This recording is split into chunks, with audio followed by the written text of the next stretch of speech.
ఒక్క phone call తో మీ బంగారాన్ని విడిపించి ప్రెజెంట్ మార్కెట్ రేట్ కే కొని బ్యాలెన్స్ అమౌంట్ ని క్యాష్ గా లేకపోతే సమానమైన బంగారాన్ని మీకిస్తుంది అక్షయ గోల్డ్ హబ్. ఏ దేశాల్లో పిల్లలు మహిళలకు రక్షణ కల్పిస్తున్నారో అక్కడ అభివృద్ధి వేగంగా జరుగుతుందని ముఖ్యమంత్రి రేవంత్ రెడ్డి అన్నారు. ప్రభుత్వం మహిళలు చిన్నారుల భద్రతకు కట్టుబడి ఉందని ఆయన స్పష్టం చేశారు. మహిళల భద్రతకు హైదరాబాద్ పోలీసులు తలపెట్టిన స్పందన కార్యక్రమాన్ని సీఎం ప్రారంభించారు. విశ్వనగరంగా అంతర్జాతీయ స్థాయిలో గుర్తింపు పొందుతున్న హైదరాబాద్ మహానగరంలో మహిళల భద్రతకు అత్యున్నత ప్రాధాన్యమిస్తూ రాష్ట్ర ప్రభుత్వం సరికొత్త అధ్యాయాన్ని ప్రారంభించింది. నగరంలోని మహిళలకు పూర్తిస్థాయి రక్షణ కల్పించడమే లక్ష్యంగా హైదరాబాద్ సిటీ పోలీస్ వినూత్నంగా రూపొందించిన స్పందన all women first responder system ను అందుబాటులోకి తీసుకువచ్చింది. ఆపదలో ఉన్న మహిళలు తమ ఇబ్బందులను మహిళా పోలీసుల వద్దే మరింత స్వేచ్ఛగా నిర్భయంగా చెప్పుకోగలరన్న వాస్తవాన్ని దృష్టిలో ఉంచుకుని ఈ ప్రత్యేక వ్యవస్థను ప్రభుత్వం అందుబాటులోకి వచ్చినట్లు సిపి సజ్జనార్ తెలిపారు. హింస, లైంగిక దాడికి గురైనప్పుడు తోడుగా నిలిచి రక్షణ కల్పించడమే స్పందన ముఖ్య ఉద్దేశమని మంత్రి సీతక్క తెలిపారు. ఈ ఒక టీంలో ఒక ఉమెన్ కానిస్టేబుల్ ఉంటారు, డ్రైవర్ కూడా ఉమెన్ కానిస్టేబుల్ ఉంటారు, అట్లానే ఇద్దరు కానిస్టేబుల్స్ ఉంటారు, ఒక సివిల్ కానిస్టేబుల్ ఒక ఏఆర్ కానిస్టేబుల్ ఉంటారు. వాళ్ళు ఇద్దరు కూడా మనము ఈ డిస్ట్రెస్ కాల్స్ వస్తే ఎట్లా రెస్పాండ్ కావాలి, ఏం చేయాలనేది చాలా ట్రైనింగ్స్ ఇవ్వడం జరిగింది. వీళ్ళు కాల్ వస్తేనే ఇమీడియట్లీ ఆ స్పాట్ ఎక్కడ ఉంది అక్కడ ఇమీడియట్లీ రీచ్ అవుతారు, ఆ ఒక సిచ్యువేషన్ ని అసెస్ చేస్తారు, ఏం చేయాలని చెప్పి ప్లాన్ చేసుకుని విక్టిమ్ అక్కడ బాధితులు ఉంటే వాళ్ళు ఇమీడియట్లీ ఆమెను ఒక సేఫ్ ప్లేస్కి షిఫ్ట్ చేస్తారు. అక్కడి నుంచి ఇంకా ఏమాదిరు వాళ్ళకు మెడికల్ ట్రీట్మెంట్ కావాలంటే దగ్గరున్న హాస్పిటల్, ప్రిఫరబుల్లీ ఒక గవర్నమెంట్ హాస్పిటల్కి మనము షిఫ్ట్ చేయడం జరుగుతుంది. లోకల్ పోలీస్ కూడా ఇన్ఫర్మేషన్ ఇచ్చి అక్కడ కూడా వాళ్ళు హెల్ప్ తీసుకుని ఆ ఒక నేరం పైన ఇన్వెస్టిగేషన్ కూడా కంటిన్యూ చేయడం జరుగుతుంది.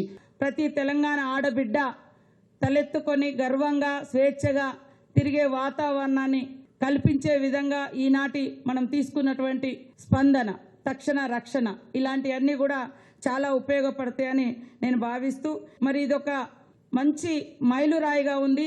దాన్ని మనం ప్రారంభించడమే కాదు, కంటిన్యూస్లీ అది మనము ఫాలోఅప్ కూడా చేసుకొని మరి మినిట్ టు మినిట్ ఎక్కడన్నా మనం డిలే చేస్తున్నామా, దాని ద్వారా డినైడ్ అయిపోతుందా ఇష్యూస్ అనేది కూడా మనం చూస్తే అద్భుతంగా మహిళలు రాణించగలుగుతారు. మహిళల భద్రతలో తెలంగాణ ప్రభుత్వం ఎల్లప్పుడూ ముందుంటుందని ముఖ్యమంత్రి రేవంత్ రెడ్డి తెలిపారు. రాష్ట్రం అభివృద్ధి జరగాలంటే మహిళలకు రక్షణ కల్పించాలని, పిల్లలకు భద్రత ఇవ్వాలని ప్రభుత్వం భావించిందన్నారు. మహిళల కోసం గతంలో షీ టీమ్స్ ను ఏర్పాటు చేసుకున్నామని, అభద్రతకు గురైన మహిళలకు అండగా ఉండాలని స్టాండ్ విత్ హర్ అనే కార్యక్రమాన్ని తీసుకువచ్చామన్నారు.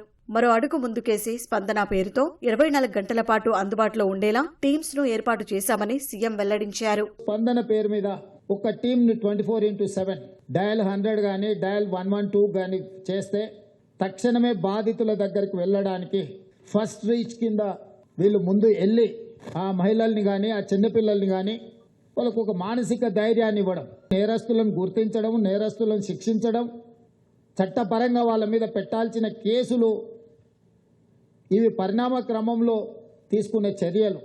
కానీ తక్షణమే బాధితులకు ఒక మానసిక భద్రత కల్పించడానికి ఈ ప్రభుత్వం, ఈ సమాజం నా పట్ల వివక్షతో లేదు, ఈ ప్రభుత్వం, ఈ సమాజం నా గౌరవాన్ని కాపాడడానికి ప్రయత్నం చేస్తుంది, నాకు సమస్య వచ్చినప్పుడు నా పక్కన నిలబడుతుంది, అవమానం చేయడానికి పాల్పడే వాళ్ళని శిక్షిస్తుంది అనే ఒక నమ్మకాన్ని, విశ్వాసాన్ని మన ప్రభుత్వం కల్పించాలనుకుంటుంది.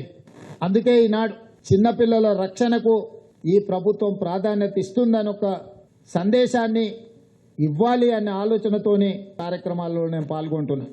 రాష్ట్ర ప్రభుత్వం సంక్షేమ కార్యక్రమాల్లో మహిళలకు పెద్దపీట వేస్తోందని ముఖ్యమంత్రి రేవంత్ రెడ్డి తెలిపారు. ఇందిరమ్మ ఇళ్లను మహిళల పేరుతో ఇస్తున్నామని, 28 నెలల్లో మహిళల ఉచిత బస్సు ప్రయాణం కోసం ప్రభుత్వం 10,000 కోట్లు ఖర్చు చేసిందని గుర్తు చేశారు. ఉచిత బస్సు ప్రయాణాన్ని పకడ్బందీగా అమలు చేయడం వల్ల ఆడబిడ్డలు 10,000 కోట్లు ఆదా చేసుకున్నారన్నారు. స్వయం సహాయక సంఘాలకు 1000 బస్సులను కొనిచ్చి ఆర్టీసీకి లీజు ఇప్పించామని వెల్లడించారు. ప్రభుత్వం పెడుతున్న ప్రతి సంక్షేమ పథకంలో ఈనాడు రాష్ట్రంలో దేశానికి ఆదర్శంగా నిలబడే ఇందిరమ్మ ఇల్లు 4.5 లక్షలు మన ఇస్తే అన్ని ఇళ్లను మహిళల పేర్ల మీదనే మనం మంజూరు చేసినాం. ఇల్లు మహిళ పేరు మీద ఉన్నా, ఆస్తి మహిళ పేరు మీద ఉన్నా, ప్రభుత్వ సంక్షేమ పథకాన్ని మహిళ చేతికి పంపిస్తే ఆ మహిళ ఆ కుటుంబం యొక్క గౌరవాన్ని కాపాడుతుంది. ఆ కుటుంబంలో ఉండే పిల్లలకు సరైన మార్గాన్ని, దశ దిశ నిర్దేశాన్ని మహిళ ఇవ్వగలుగుతుంది. మహిళకు ఆర్థిక స్వావలంబన వచ్చినప్పుడే ఆ కుటుంబానికి గౌరవం దక్కుతుంది, ఆ కుటుంబం నిలబడుతుంది సమాజంలో. 60,000 కోట్ల రూపాయల బ్యాంకు రుణాలను మహిళా సంఘాలకు అందించడం ద్వారా వ్యాపారాలలో వాళ్ళను భాగస్వాములను చేసి వ్యాపారాలలో వాళ్ళను రాణించడమే కాకుండా ఆర్థికంగా నిలబడే కార్యక్రమాన్ని ఈరోజు రాష్ట్ర ప్రభుత్వం తీసుకున్నది. మరోవైపు రాష్ట్రంలో డ్రగ్స్ వినియోగంపై తీవ్రంగా స్పందించిన సీఎం ఈగల్ ఫోర్స్ ను తమ ప్రభుత్వం తీసుకువచ్చి మత్తు పదార్థాలపై కఠినంగా వ్యవహరిస్తోందన్నారు. బాధ్యతను నిర్వహించకపోతే సమాజానికి అన్యాయం చేసిన వాళ్లమవుతామని హితవు పలికారు. భయం, బాధ్యత లేనప్పుడు విచ్చలవిడితనం వస్తుందని, దీన్ని ప్రభుత్వం ఎట్టి పరిస్థితుల్లో సహించదన్నారు.